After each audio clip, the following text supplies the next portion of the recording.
Our national park system reflects our democratic heritage as well as the awesomely beautiful quality of our natural surroundings. Yet parks are not static pictures, but represent the complex diversity of our cultural landscape.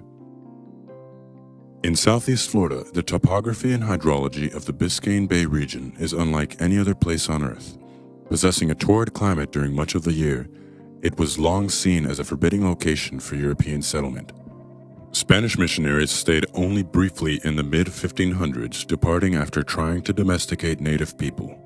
Miami wasn't incorporated as a city until 1896. Key Biscayne and Virginia Key remained isolated from the mainland, not linked by bridge until 1947. To the present day, Virginia Key has no permanent human inhabitants, but retains a confusing variety of land uses, controlled over the years by a shifting array of local, state, and federal governmental entities, as well as private interests. It has always lacked an overall plan.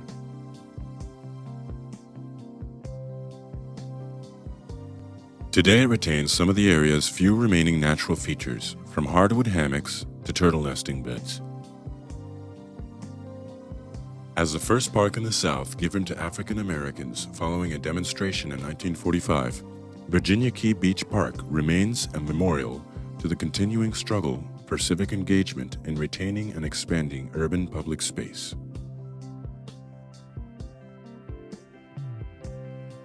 The Emancipation Proclamation issued by President Lincoln during the Civil War did not guarantee public accommodations for blacks. Congress finally addressed the issue when it passed the Civil Rights Act in 1875, which was later declared unconstitutional by U.S. Supreme Court in 1883. Along with the Plessy v. Ferguson decision in 1896, the harsh regime of segregation increasingly defined rigid boundaries between blacks and whites, most pointedly throughout the South. Within that intimidating and terror-filled climate of segregation and repression, blacks often lacked recreational spaces throughout the nation while working hard to create their own sense of community. Coming up in Miami, everybody seemed to have known their places, and that's why you didn't have a problem. If you knew the white man did not want you to go, you couldn't go to this theater, or we couldn't go to the beach to swim, we stayed in our places and hoped for a better day. By the 1950s, demonstrations took place over access to beaches, golf courses, and other places of leisure. At Delray Beach, Florida in 1956, in Biloxi, Mississippi, in Miami's Crandon Park in the late 1950s, and most notably in St. Augustine in the summer of 1964, leading to the Civil Rights Act of 1964. I remember I attended a school that was 4 miles away, and I entered school at age 5. And we didn't walk, we ran to school because we lived in a very small neighborhood. And we had to walk through a white neighborhood, and they did not want little black children walking by their homes. So we ran to school 4 miles every day. Until recently, much of the history of Miami's African American community was shrouded in silence. Blacks were forbidden to swim in Biscayne Bay, one of the most beautiful bodies of water in the nation. Our stories of young boys, especially, who were very adventuresome, going to downtown Miami, 12th Street, the end of 12th Street, I've always heard, is where Biscayne Bay, the water started on Biscayne Boulevard, and sometimes they would try to go down there and swim, and they would be arrested. Their condition of low pay, shoddy housing, and harassment by the KKK-dominated police force rendered their social life largely invisible within the white booster culture. When I was 9 and 10 years old, we would walk from Old Town to Liberty City, where they would dig these rock pits to build, and would swim in those. A lot of kids got drowned swimming in these rock pits. You go out a couple of feet, and you just drop where they dig down, you know, and you was forbidden to do it because the police catch you out there, and you swam naked because your parents didn't know it. They would take your clothes, take all your clothes, pull up there in the car and take all your clothes, put them in the back of the car, and that's the way they could get you, see. By the late 1930s, conditions were beginning to change as blacks expressed an increasing sense of pride in their community, and as few white leaders in Miami began to add their voices, calling for a beach that African Americans could use. County Commissioner Charles Crandon eventually hatched a scheme with DuPont trustee Edward Ball to build a causeway to Virginia Key and Key Biscayne. But World War II came and no officially designated park was created. Miami was it was a hard racial climate in Miami. Police brutality was at a high ebb, always has been in those days. And well, when you've been in the war and you learn to kill in the war, if you come back with that mentality and somebody is denying you your rights and taking away your privileges, you think about killing them, really. The war produced endless intergovernmental wrangling over the idea of creating seaport and airport facilities on the island, without any final action. In January 1945, Commissioner Charles Crandon formally proposed that a black beach be established on the southeast portion of the island. But nothing happened, and for blacks, the wait for access to the waterfront seemed endless. It happened in May of 1945. I was away in school, and she wrote and told me about the incident. There were 2 women, 5 men from the NAACP. There were supposed to be more people, but that's how many showed up. They were very much concerned that with all the water in Miami and Miami Beach, black people, by law and by custom, were not allowed to go into the water. And they were to wade in at Baker's Holdover. And an attorney, Ellie Thomas, who eventually became the first black judge in the South since Reconstruction. He was the lawyer. He had $500 in cash in his pocket. This was to bail anyone out that was arrested. They asked the police to come by and arrest them so that they could, as they said, run this through the court, make a court case out of it. And this making court cases out of segregated situations was commonplace, especially with the help of the NAACP. But in many local areas, people were getting the courage to do that themselves. The sheriff, that's what we called him then, the sheriff, went out and he simply said, "You niggers come out of that water. Come out of the water." And Lawson says, "Are you going to arrest them? Come on out. Come on out of the water. He's going to put you in jail." And the sheriff says, "Not Thomas, you know, he said, "Go back in the water." They did that several times. Finally, the sheriff called downtown to the commission and talked with Crandon. And Crandon said, "Tell Thomas to come down here tomorrow and we'll work something out." The decision was made downtown to make Virginia Key Beach available to the black community. Their strategy of a nonviolent act of civil disobedience was based upon the principles of Mohandas Gandhi. Their tactics worked and established an important precedent, although few remembered their bravery in later years. One could only get to the new park by boat until 1947, when the Rickenbacker Causeway was completed. The beach was much better. Our beach was never a beautiful sandy beach. It had some bad areas in it and all that. We had the tide. You had a very rough tide certain days of beach that you could get drowned out there. We just filled that beach. We were so glad that we could get somewhere to go. And of course, but it never was separate and equal.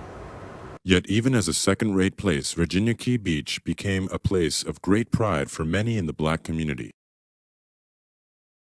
The experience was that at the end of the Vacation Bible School, the churches would get together and rent the ferry to take us over. When we got to, I guess, about a mile from the beach, our pastor, the only person that I knew in Miami who could swim, Reverend Edward T. Graham, who was from the Carolinas, would stand on the tip of the ferry. And when we got to a certain, I guess about a mile out, he would pose and poise himself and dive in and swim to the shore. Oh my. My fondest memories of the beach would be with my father and my mother and the church going to the beach for baptism. The memory of taking people out to Virginia Key Beach and having them baptized after they have accepted the Lord as their Savior is something that I will always remember.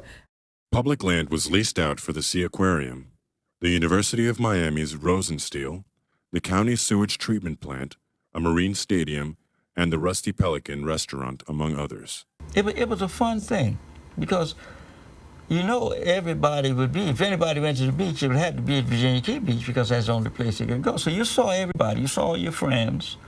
Our Sunday meals were eaten at Virginia Key Beach after church. So there would be a group usually of 20 to 30 people.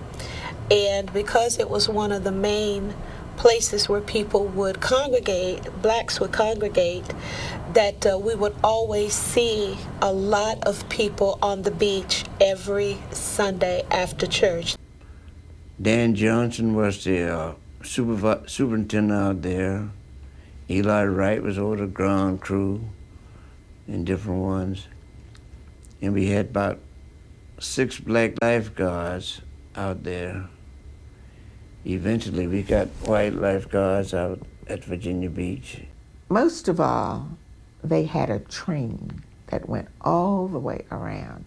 And I had never seen anywhere where there was a train that went around the beach where you could put your child on the train and it would, the train would take all around that section that was for colored only.